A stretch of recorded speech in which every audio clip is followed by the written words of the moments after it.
isduwihii wasaaradda caafimaadka ee gobolka Togdheer Dr. Aadan Casayr oo kulan warbaahineed ku qabtay magaalada Burco ayaa waxa uu kulan warbaahineedkiisaasi ku sheegay inuu gabi ahaanba iska casilay mas'uuliyaddii wasaaradda caafimaadka ee gobolka Togdheer. Isduwuhu waxa uu faahfaahin ka bixiyay sababaha keenay casiladiisa isagoo sheegay in xanuunka safarka ee COVID-19 oo gobolka Togdheer uu ku sii faafayo isla markaasina aanu qaadi karin mas'uuliyadda dadka waxyeeleeyay xanuunkaas.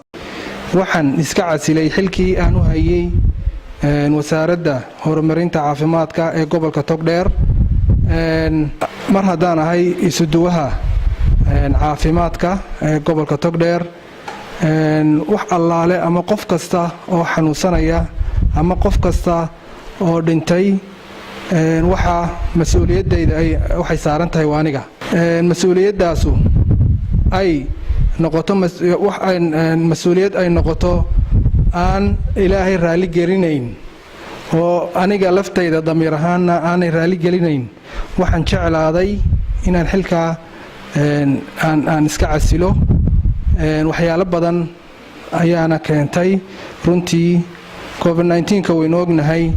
waa xanuun emergency ah yacni gobolka oo dhan iyo waddanka oo dhan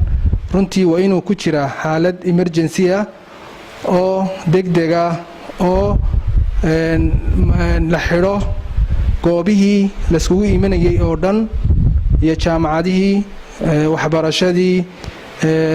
meelaha xafladihii meelahan maaragtay kaadharka laga qaato adigu waxa weeye in waddanka uu galo xaalad emergency ah mar haddii aan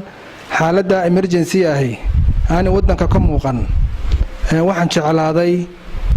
in wax badan ay qabyo iga tahay inaan caafimaadka gobolka kor u qaado karantiinka gobolka waa xarun weyn runtii laakiin waxaanay ahayn xarun la odhan karo xaruntaas waa xaruntii karantiinka cudurka ama xanuunka COVID-19 waayo sidaynu ognahay mar haddaynu naahno waa karantiin waa in aanu qof keliya aanu soo gelin meesha hadda qofna aan loo ogolaan inuu soo gelin aanu ka bixin oo mar kasta karantiinku isolation centerku ama karantiinku uu noqdo meel xarumaha kale ka duwan oo dadkan maaragtay oksijiinta u baahan iyo dadkan naqasku qabanayo oo keliya inay xarunta jiifaan oo aan cid kale loo ogolaan inay soo galaan si aanay xanuunkii u fidin oo dadka kalena u gaadhsiin iyaguna maaragtay ay is-ilaaliyaan marka taasuna haddaanay jirin dee wax allaale waxaynu qabannay ma jiro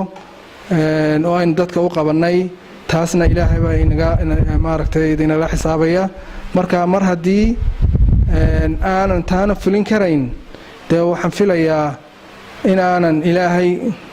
waxaan ula hortaga aanay jirin marka waxaan jeclaaday in aan xilka aan iska casilo maantada bishu tahay 1 bishii afraad 2021 Cabdiraxmaan Cabdilaahi Xasan Telefishinka Universal magaalada Burco.